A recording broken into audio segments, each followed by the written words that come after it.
अब हम टॉपिक लेते हैं माइक्रो ऑर्गेनिजम्स फ्रेंड एंड फो, यानी हमारे लिए ये एक फ्रेंडली भी हो सकता है और क्या हो सकता है, एक डिसएडवांटेज भी हो सकता है, उससे हमको नुकसान हो सकता है। तो ये इनका जो साइज है उसको हम अगर हम उसको देखें तो हमारी नेकेड आई के लिए पॉसिबल नहीं है कि हम उसको नेकेड आई से देख सकें। और जो टाइप्स हैं उसकी वो ये है कि यूनिसेलुलर और मल्टीसेलुलर।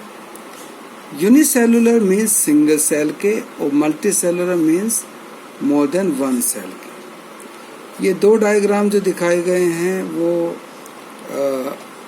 दिखाए गए हैं जो ब्रेड के हिस्से हैं, and that have been covered by the micro organisms.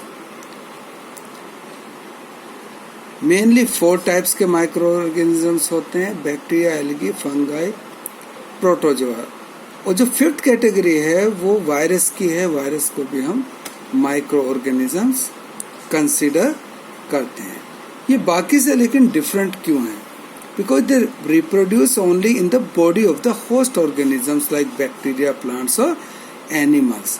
लेकिन जो बाकी के 4 हैं उसके लिए होस्ट ऑर्गेनिज्म का होना रिप्रोडक्शन के लिए जरूरी नहीं है। ये अलग अलग पिक्चर्स हैं, जैसे प्रोटोजोआ की है, फंगाई की है, ऊपर देख सकते हैं बैक्टीरिया, ये 2 हैं, और यहाँ पे एल्गाई। तो इस तरह से, और ये जो दिखाए हैं ये वायरस दिखाए हैं।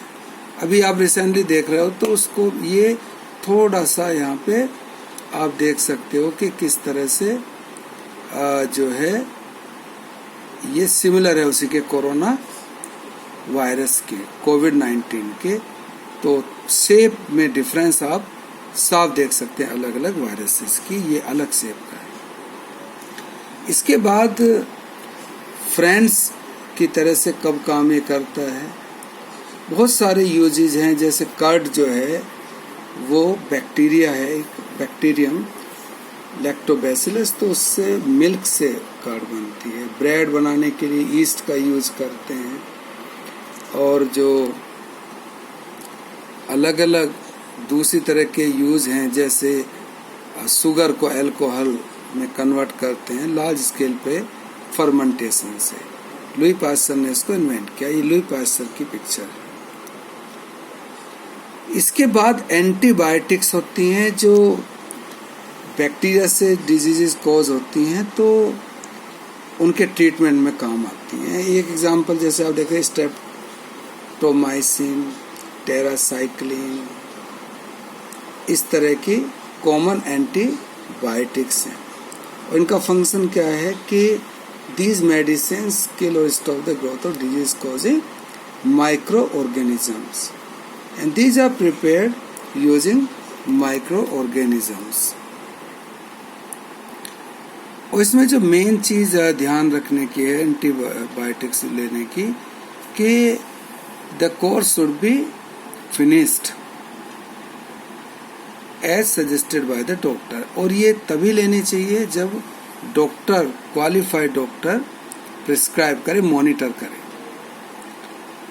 यहाँ पे पेनिसिलिन की बात करें हम, तो पेनिसिलिन बेसिकली क्या हुआ कि अलेक्जेंडर फ्लेमिंग डिस्कवर्ड पेनिसिलिन और इन्वेंटेड पेनिसिलिन।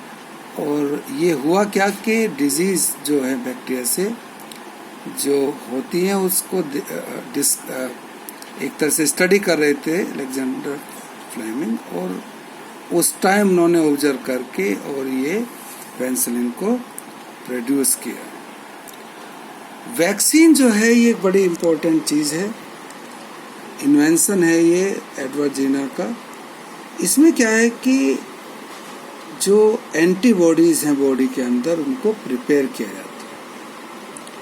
और ये होता क्या है कि डिजीज कॉजिंग माइक्रोब जो है they are entered in our body and they produce antibodies to fight the invader. and they remember how to fight the microbes if it enters again. तो अगर वैक्सीन किसी को दी गई है किसी डिजीज के लिए, तो अगर उस डिजीज का माइक्रो ऑर्गेनिज्म अटैक करेगा बॉडी पे, तो वो जो एंटीबॉडीज हैं उसके अंदर वो उसको क्या करेंगे, किल कर देंगे, उसको बढ़ने नहीं देंगे.